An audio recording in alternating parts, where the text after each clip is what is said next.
Sir Jon sighed heavily and filled his wine goblet to the brim. His greatest concern as Lord Commander was the rationing of stores up for debate in the capital. The single greatest factor in a man's enlistment in the Watch was the guarantee of steady feed. If their supply lines were to be threatened, many would renounce their commissions. The fact that the capital was nearly destroyed and its council scattered to all the corners of the realm, this did in fact reduce one stressor in his command of nearly 20,000 men. They were the largest combined force in all the kingdoms after the severe loss of life during the War of the Five Kings, followed closely by the Great War. Jon's thoughts were temporarily interrupted as Samwell burst into the Lord Commander's chamber. Jon immediately poured a second glass as Sam warmed his hands by the fire without greeting or salutations. Sam initially refused refreshment until Jon persisted. "The Lord Commander will not drink alone." Jon stated with half a smile. Sam accepted the goblet and quickly sat opposite Jon. He immediately offered his attention, assuming Sam had a matter of importance to discuss. Jon would soon be proven correct. Qyburn had some interesting experiments he has briefed me on. He has asked me to offer an opinion. "I see. And what magic has the good maester conjured with my blood?" This is serious, Jon. He has already saved a man from death, and he is refining his technique. Regardless of the results of these experiments, moral implications aside, this makes you a target, and given a sorcerer is running amok through the kingdoms, it is doubtful these events are uncorrelated. So what is it that Qyburn fears? That you will not take these threats seriously. My state of seriousness is a direct reflection of the state of my wife. Jon spat but quickly regretted his outburst in Sam's direction. Sam reset and seemed to start anew. The pair of us are of the mindset that there are plots afoot, and they concern you especially, and... With impeccable timing, the topside watch war horn announced arrival from the east. Jon disregarded this information and would rather put Sam's mind at ease. "I will have an audience with Qyburn, but answer me honestly, Sam. Are the results of his experiments concerning to you?" Deeply, Jon. I wish I could state otherwise, especially given the state of your wife.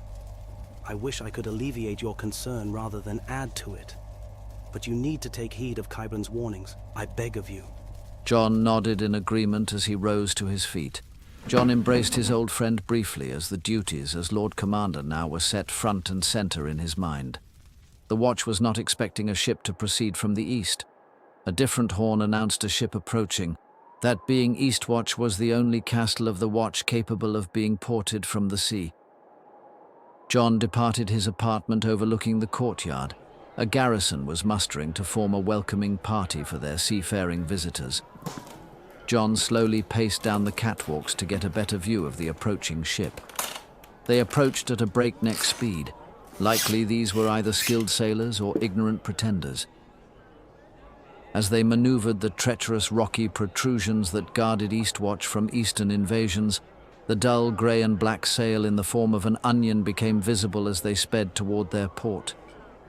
Jon smiled, knowing who would likely be on board, considering Sir Davos, the Lord of House Seaworth, was escorting Arya in the Far East.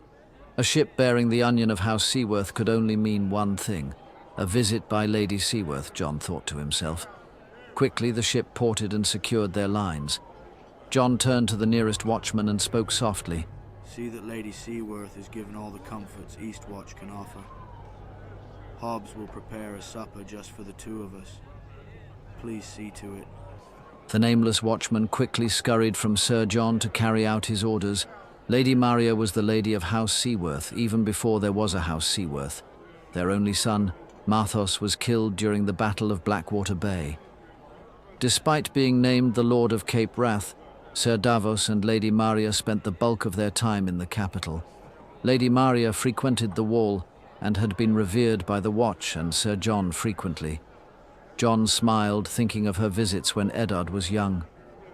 Jon's son often looked to her as a grandmother, fitting as she frequently looked at Jon as a son. She had often been a support to Jon as he commanded the Watch, rebuilt the Wall and convinced Jon it was appropriate to follow his heart and eventually remarry. Jon felt relief pour over him, for there was no one else in this world Jon would rather confide in besides his dearest lady wife. Lady Seaworth was the first to depart her ship, and she knew her way around the wall. She would casually stop and greet the officers she knew so well, handing out portions of salted beef and pearl onions. Something of a tradition when House Seaworth made port. Jon's eyes welled as Sam offered to escort her to her typical room in the officers' quarters. Jon silently agreed as Sam departed the catwalk. Jon waited a few minutes.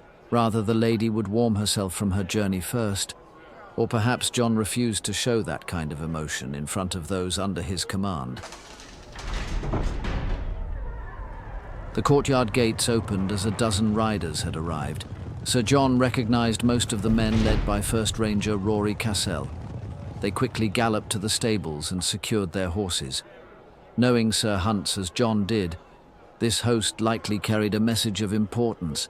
Jon swept from the catwalk and quickened his pace across the courtyard. Rory Cassell was young in years. No doubt his last name aided his ascension to the lead ranger at Castle Black following the death of little Sam Tarly. Jon soon welcomed the young ranger, but the seriousness of his face communicated to Jon this visit would not be social in nature. Jon knew Rory was leading the Castle Black caravan to the last hearth, yet here he was. I could use a drink, Lord Commander. You likely as well. This did little to settle Jon's anxiety. He silently agreed and led the host to the mess hall. Three-Finger Hob was serving his latest pot of stew, which Jon politely refused, and filled multiple tankards for the new visitors of Eastwatch. Jon offered Rory the tankard, which he drank deeply to great satisfaction. Not great, but the ale brewed at Eastwatch has always been superior. Rory's attempt at small talk just further revealed he was as anxious about the ordered conversation as Jon was.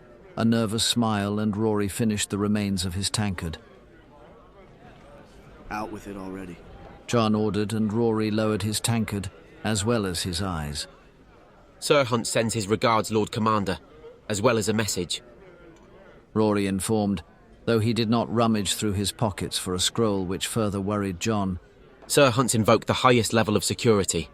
Do you have any doubts as to my identity, or would you require a more secure location?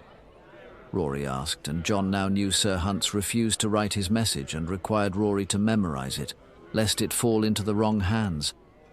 Jon silently shook his head, encouraging Rory to continue.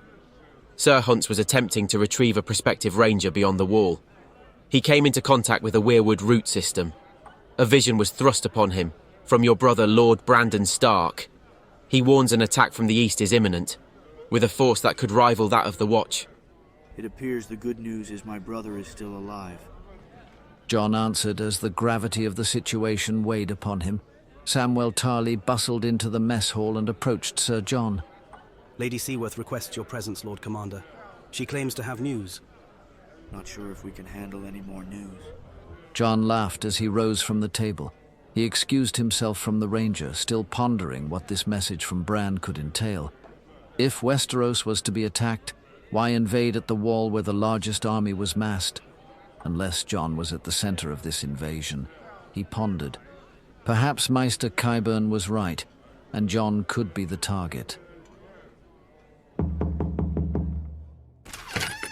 Jon knocked at the door of the visitors' quarters. Lady Seaworth was familiar with the castle. Her frequent visits along with Sir Davos had always brought some comfort to Jon. She rarely treated him as a king or general of an army, but she treated Eddard as a grandmother would, and Jon she felt more motherly to Jon and to Munda. Or what Jon assumed was motherly, he simply did not know for sure. She was resting by the fire, her hair greyed over her heavily lined face. She rose and embraced Jon as a mother would. The stresses of command, a pending invasion, and most of all his wife's state brought Jon to tears. Lady Seaworth simply held him with a rare sob coming from Jon. There, boy. Sons always feign bravery for their fathers, but save their honesty for their mothers. She always knew just how to comfort Jon, he thought, as he broke her embrace and she returned to her seat. What brings you here, milady? Jon inquired with a slight shake to his voice. Some bastard made an attempt on Lady Munda's life. Naturally, a skilled assassin such as myself would be vital in the Watch bringing this craven to the King's justice. Lady Seaworth laughed in mockery, which now brought a smile to Jon's face. We have much we can discuss, but I have just met with your lady wife. It seemed to raise her spirits, but I noticed something and brought it to the Meister's attention. He is with her now. Better your time is spent with her now than with this old hag. Lady Seaworth finished with a warm smile. She must have noticed Jon's face turn to concern, which she quickly rectified. She immediately leaned forward and took Jon's face in her hands, lightly kissing his forehead before speaking softly. Congratulations, Lord Commander. Now go speak with your darling wife. Jon immediately leapt from his seat and threw the door open, greeting the chilly northern air with an open mouth. His heart pounded as he ran towards his chamber. Just as he reached the door, Qyburn was exiting.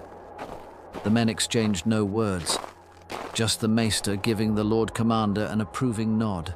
Jon took a deep breath and entered slowly as to not startle her. Ghost lay in the corner, refusing to leave Munda's side since she was rescued from the last hearth. Ghost lazily raised his head, noting Jon's entry, as did Lady Munda. She tucked her blazing red hair behind her ears and smiled widely at her husband. Jon sat at her bedside. Lady Maria was right. Munda did seem to be in good spirits. Jon noted the parchment at her bedside where Munda had scribbled numerous names. Lady Lyanna Stark, daughter of the North. Lord Tormund Stark, Ranger of the Night's Watch. Clearly Munda was daydreaming about the news she received from the Maester. Do you like one of them? She asked as Jon's eyes welled at the sight of his wife's smile, something he hadn't witnessed for months. I love them already. Jon responded. Though Munda was still as of yet to reveal the news, they both understood her to be with child. Sir Tormund Stark, our son rises to become the fiercest warrior in the West. Jon loved hearing these words from his wife and played them over in his mind over and over until a shocking revelation spread across his face. Without thought, he mumbled his wife's words back to her. The sun rises in the West. Jon admitted, shocked at his own thoughts, and at these words, Ghost again would lift his head.